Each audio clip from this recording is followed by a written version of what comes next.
네, 저희가 오늘은 마가복음 4장 26절에서 29절 말씀, 비교적 짧은 말씀을 가지고 가스라이팅이라는 제목으로 말씀의 은혜를 나누고자 합니다. 우리가 새겨야 할 말씀은 그가 밤낮 자고 깨고 하는 중에 씨가 나서 자라되 어떻게 그리 되는지 알지 못하느니라 라고 말씀하신 27절 말씀입니다. 사순절 네 번째 주 주일은요, 라에테게타게라는 이 기뻐하라 예루살렘이라는 시편의 말씀을 가지고 있는 주제를 가지고 있습니다.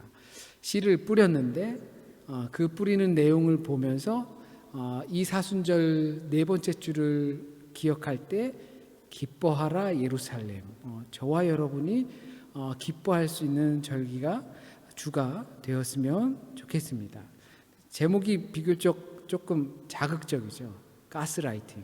좀 아시는 분은 아시고 모르시는 분은 모를 수 있는데 차츰 이야기를 미리 설명을 드리지는 않겠습니다. 한번 저희가 들으면서 종교에도 가스라이팅이 있을 수 있겠다라는 것을 한번 생각해 보시면 좋겠습니다. 이 오병이어의 사건을 우리가 지난주에 요한의 시선으로 보게 되었습니다. 그때 사람들은 혹시라도 오병이어를 통해서 아주 작은 것이지만 우리 한번 힘을 합쳐보자. 힘을 합쳐서 이 어려운 난관을 우리의 힘으로 헤쳐나가보자 라고 하는 사람들의 생각이 있을 수 있지만, 그러나 주님께서는 그 손에 들린, 주님의 손에 들린 그 작은 것을 통해서 빈들에서 주님께서 직접 역사를 하신다라는 것을 말씀을 통해서 경험했습니다. 근데 마가는 전혀 다른 시선이 있어요. 마가는 주님께서 축사하시고 제자들에게 나눠준 떡이 제자들의 손에서 떼어질 때 역사가 나타났습니다. 그래서 마가복음을 보다 보면 이 사람이 되게 중요한 것 같아요. 사람의 역할이 되게 강한 것처럼 느껴지는 서술들이 많이 있어요. 그래, 우리가 각성해서 열심히 살아야 돼. 그런데 오늘 본문 말씀은 또 마가와는 전혀 다른 모습을 띄워주고 있어요. 너네는 할 거 없어. 너에겐 능력이 없어. 라는 것처럼 보이기 때문입니다. 이 오늘 본문은 4장 전체에 걸쳐서 주님의 비유가 섞여 있어요. 씨 뿌리는 비유, 그리고 겨자씨 비유, 그리고 광풍을 만나는 제자들의 모습, 요 안에서 4장 전체가 담겨져 있어요. 그런데 다른 복음서에도 이 씨 뿌리는 비유가 있고 광풍을 만난 제자들이 있지만 마가만 오늘 본문을 유독 끼워 넣었어요. 이거는 어떻게 보면 다른 복음서에서는 이 비유들만으로도 이해하기 충분해 라고 생각했을 수 있는데 마가는 그렇지 않았던 거예요. 이 설명을 더 첨부해야지만, 그래야지만 이 비유를 온전히 이해할 수 있을 것 같아. 그래서 마가복음에만 유독 이 이야기가 나옵니다. 그럴 때 마가는 이것을 하나님의 나라는 사람이 씨를 뿌리는 것과 같다라고 하면서 앞에서 있는 비유, 겨자씨 비유, 그리고 광풍을 만난 제자들의 이야기를 들면서 하나님의 나라는 사람이 땅에 씨를 뿌리는 것과 같다라고 이야기를 하고 있습니다. 그 이야기는 이 하나님의 나라에 대해서 더 분명하게, 더 디테일하게 설명하겠다라는 것입니다. 가끔 우리는 그 하나님의 나라를 이제 무릉도원 그리고 유토피아처럼 생각하기가 너무나 쉽죠. 그것을 우리 성경의 표현으로는 천국 이렇게 생각하기 쉽습니다. 하나님의 나라는 천국 맞죠. 그런데 천국만으로 하면 성경에서 예수께서 하나님의 나라가 가까이 왔으니까 회개하라 라는 말이 전부 다 설명되지는 않거든요. 그런데 우리는 이 안에 살면, 그러니까 이 땅에서 살면서 저 피안을 이야기하는, 저 편의 세계를 이야기하는 천국만 이해하고 있으면 이 땅에서 살아가고 있는 우리는 그 하나님의 나라가 도대체 뭐지? 죽으면 가는 거야. 지금은 상관없어. 라고 이해하기 너무 쉽다라는 것입니다. 근데 예수께서는 이 비유를 통해서 말씀하셨어요. 예수께서 드신 비유는 씨 뿌리는 비유. 예수께서 물론 목수 또는 건축업자였지만 그래도 농사 짓는 모습을 보면서 봤을 거란 말이죠. 예수께서는 이 목가적인 비유를 많이 드셨어요. 양의 비유, 그리고 포도나무의 비유, 포도 농부의 비유, 그리고 씨 뿌리는 비유, 이와 같은 비유를 많이 드셨는데 이것은 조금 우리가 다르게 생각해 보면 너무나 하나님 나라는 현실적인 문제에 있다라는 겁니다. 이 드신 비유가 다 현실적인 거예요. 추상적이고 그리고 형이사각적이어서 우리 세계에선 경험할 수 없는 그것들을 막 이렇게 한 것이 아니라 그것들을 이 땅에서 비유로 이야기하신 거는 우리가 이 땅을 살아가면서 그 형이상학적인 것, 쉽게 말하면 천국을 우리가 이 땅에서 경험할 수 있다라는 것을 비유로 드신 것입니다. 그래서 이 비유의 내용은 씨에 집중이 되어 있습니다. 씨는 아주 좋은 씨예요. 이사야가 말했던 것처럼 특상품 포도를 심었더니 라고 말했던 것처럼 이 씨는 의심할 여지 없는 아주 최상급의 씨예요.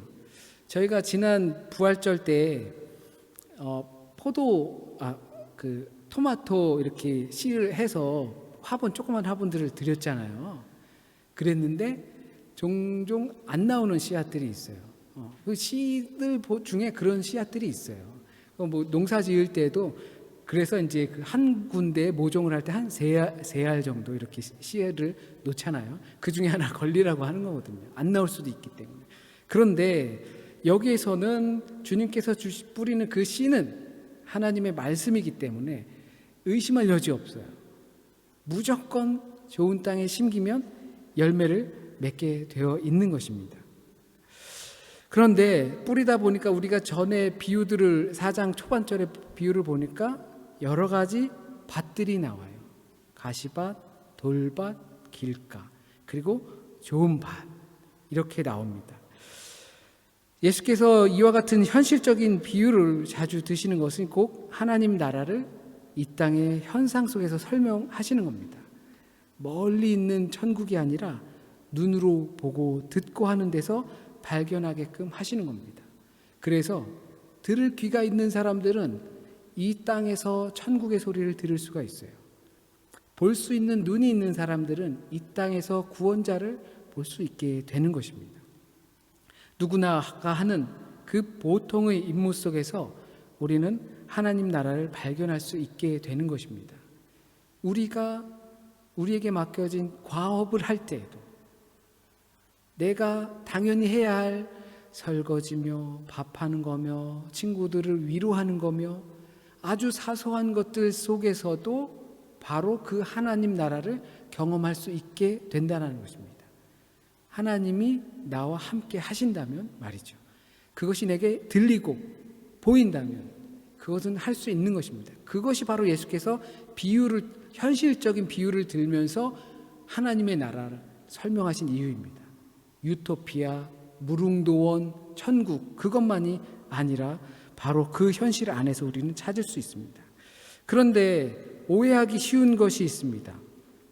그것은 길가에 뿌려지거나 돌밭에 뿌려지거나 가시덤불에 뿌려진 그 씨앗들 때문입니다. 모두 말씀이 떨어졌지만 이 여러 가지 장애들로 인해서 열매를 맺지 못했다라는 것을 이 씨 뿌리는 비유를 통해서 주님의 설명을 통해서 그것을 알게 됩니다. 그래서 우리는 자연적으로 좋은 땅이 되어야겠다라는 생각을 하지요. 왜냐하면 다른 땅에서는 열매를 못 거두니까 나는 열매를 거둬야 돼. 그래야지만 내가 존재를 인정받는 것 같아. 그러므로 나는 좋은 땅이 돼야지. 그렇게 노력해야지 라고 한다면 처음에 말씀드렸던 것처럼 인간의 노력으로 인해서 하나님의 나라가 이루어질 수 있다라는 오해를 사게 되는 것입니다. 정말로 척박한 땅을 비옥한 땅으로 만드는 사람들이 있어요. 그 사막에 나무 심는 사람이라는 어떤 소책자가 있죠. 그래서 사막에다가 나무를 꾸준히 심어요. 죽어도 심고 계속 심고 물을 대고 계속 정말 십수년을 그렇게 하다 보니까 거기에 나무가 뿌리를 내리고 뭐 이렇게 했다라고 합니다. 정말 가능한 이야기인지 우리는 상상하기도 어려운 이야기지만 그런 모습들도 있습니다. 그러나 주님께서 여기서 말하는 것은 우리가 스스로 노력해서 좋은 땅이 될 수 없다는 것입니다. 씨앗은 하나님의 말씀입니다. 그리고 좋은 땅은 그 말씀을 믿는 겁니다. 그래서 듣고 보며 따라다니는 제자들, 저와 여러분 같은 우리는, 믿는 자들은 좋은 땅일 수밖에 없습니다. 저와 여러분은 좋은 땅입니다. 하나님의 그 말씀이 씨앗이 우리 안에 떨어지면 열매를 30배, 60배, 100배 맺히게 됩니다. 겨자씨만한 그 하는 씨알이 우리 안에 들어오게 되면 그러면 그것이 큰 나무를 울창하게 해서 그늘을 만들어서 새들이 기거하게 만든다라는 사실입니다. 그런데 그것을 우리는 믿지 않죠. 그게 문제예요. 저와 여러분은 정말 좋은 땅이에요. 옥토예요.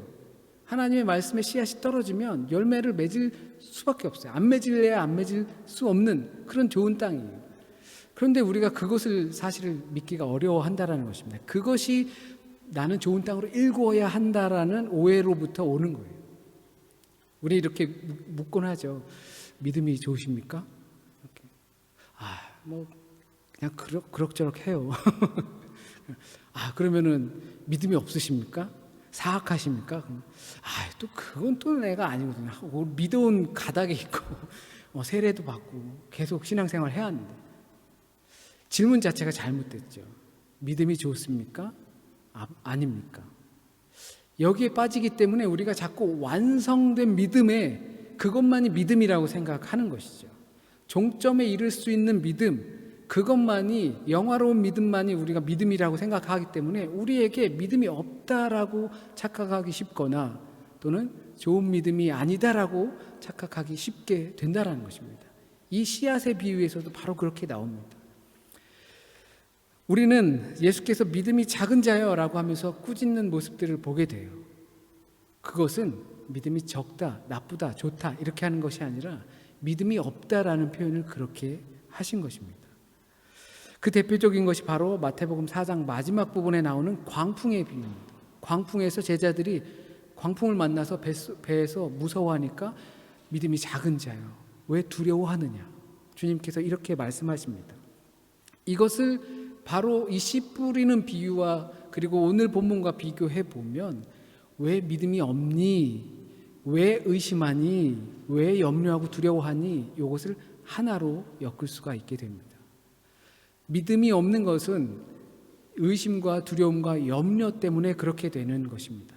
그러나 믿음이 있는 자들은 어떻게 말하냐면 의심하지 않고 염려하지 않고 두려워하지 않는다라는 것입니다. 무엇을? 하나님의 나라가 믿는 자들의 마음속에 씨앗이 뿌려지면 어떤 일이 있어도 열매 맺을 수밖에 없다라는 것을 의심하지 않는 거죠. 그것을 의심하지 않는 거예요. 나는 할 수 있어. 그럼 난 절대 나를 의심하지 않아. 그것이 아니라 이 문제 해결될 거야. 나는 여기서부터 아주 놀라운 일이 나한테 벌어질 거야. 그것을 의심하지 않는다는 것이 아니라 그러한 가운데서도 하나님의 나라는, 하나님의 역사는 이루어질 것이다라는 것에 대해서 의심하지 않는 데 있습니다. 종종 씨를 뿌리고 농사를 짓는 그런 것들, 저도 뭐 농사를 져본 사람은 아니지만 그런 것들을 이렇게 보게 되면 정말 사람이 할 수 있는 게 없다라는 것을 몸소 체험하게 되는 경우가 있습니다. 땅을 일구고 비료를 주고 또 햇볕이 잘 들게 뭐 가지들도 쳐주고 그리고 영양분도 주고 물도 주고 감을 때는 막 온갖 것을 다 했지만 하늘에 매달릴 수밖에 없는 경우들이 너무나 많다라는 것이죠. 하나님의 나라는 그와 같다라는 것을 이야기하는 것입니다. 그래서 바울은 고린도 교회에 편지를 쓸 때 바울 자신은 심었고 아볼로는 물을 주었고 이 열매는 그리고 오직 하나님께서 이것을 자라게 하셨다. 우리는 한 게 아무것도 없다라고 표현하는 것입니다.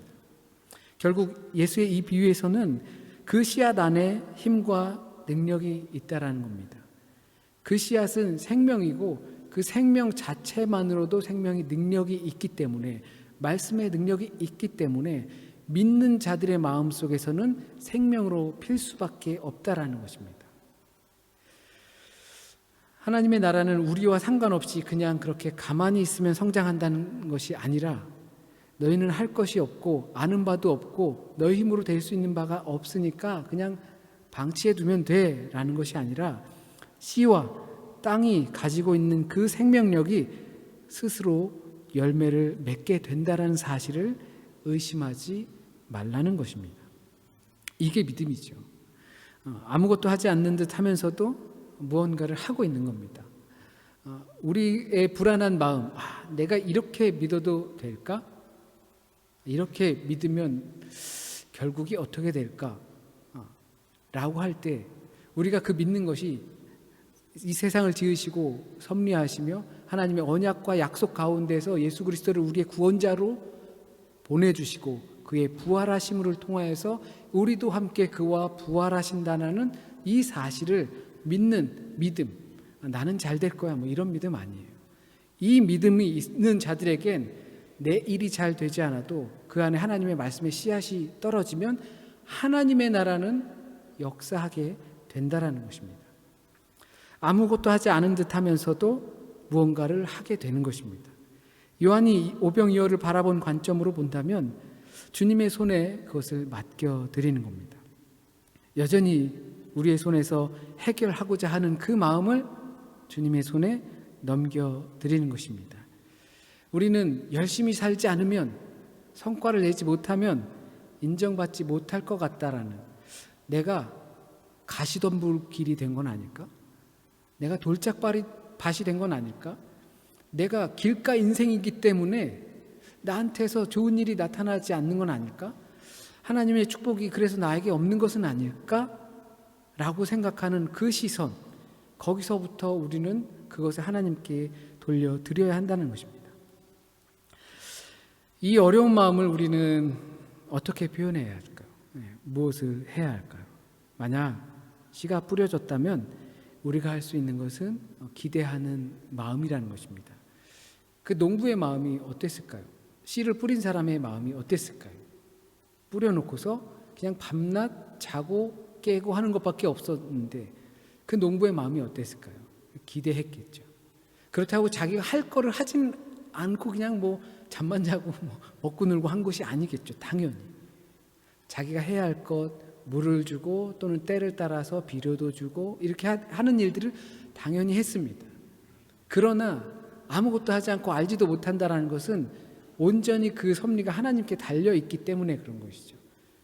만약 우리가 그들과 같다면 우리는 어떤 마음을 가져야겠습니까? 기대하는 겁니다. 그 기대하는 것이 아무런 능력 없이 그냥 될 대로 되라지 라고 하는 마음이 아니라 하나님의 은혜가 우리 가운데 임하기를 기다리고 기대하는 바로 믿음입니다. 저도 오늘 이렇게 뭔가 이렇게 사순절이 되고 말씀을 이렇게 붙들었을 때는 사실 이제 가스라이팅을 좀 해야 되거든요. 이렇게 하지 않으면 그렇게 해서 뭐 믿는 사람이라고 말하겠습니까? 뭐 이런 식으로 자꾸 이렇게 막 은연중에 가스라이팅을 해야 돼요. 막 가스 개변을 해야 되고 뭐 이렇게 좀 막 파이팅하게끔 그렇게 해야 되는 거예요. 그런데 저도 오늘 본문 말씀을 함께 이렇게 받아보면서 와 정말 이게 단가? 내가 막 노력해야 되고 열심히 해야 되고 게을러 보이는 듯한 나의 모습을 채찍질하고 그러면서 각성하면서 잠도 안 자고 막 가정도 안 돌보고 막 열일 이리저리 막 뛰고 막 다니면서 막 그렇게 해야 되고 막 사람들에게도 그렇게 하라고 가르쳐야 되는 거 아닐까? 근데 오히려 마가는 그게 아니래요. 너희의 해야 할 바 가운데에서 너희가 이게 어떻게 하나님의 나라가 어떻게 열매를 맺는지 너희는 알지 못한다라고 하는 거죠. 그래서 저도 이 말씀을 붙들고서 생각해 보니까 그렇게 가스라이팅 하던 사람들이 성경 속에 등장합니다. 소위 말하는 열심당원 또는 바리새인들 또는 서기관들이 바로 그랬습니다. 그들이 들으면 기분이 나쁘겠지만 이와 같이 그렇게 그렇게 해야만 너희가 구원을 받는다라고 하는 이런 율법주의적인 사고에 있는 사람들은 당연히 그 가스라이팅을 할 수밖에 없습니다. 주일 예배 빠지면 너 지옥 갑니다. 그렇게 했던 사람들이 있죠. 그래도 뭐 믿음을 잘 믿고 뭐 이렇게 했던 사람들도 있습니다. 그러나 이 대표적인 이와 같은 가스라이팅 하는 사람들도 그것이 정의라고 생각하기 때문에 그럴 겁니다. 곰곰이 생각해 보면 이런 주장들은 여전히 끝나지 않았습니다. 힘으로써 이 정의를 실현해야 한다. 왜냐하면 내가 정의이니까, 그리고 내가 힘을 갖고 있으니까 이것을 실현해야 한다. 배움을 통해서, 학문을 통해서, 가르침을 통해서 이 세상을 바른 길로 인도해야 한다. 그래야만 한다. 이 세상의 도덕, 윤리, 휴머니즘적인 것을 통해서 이 땅에 평화를 불러일으켜야 한다.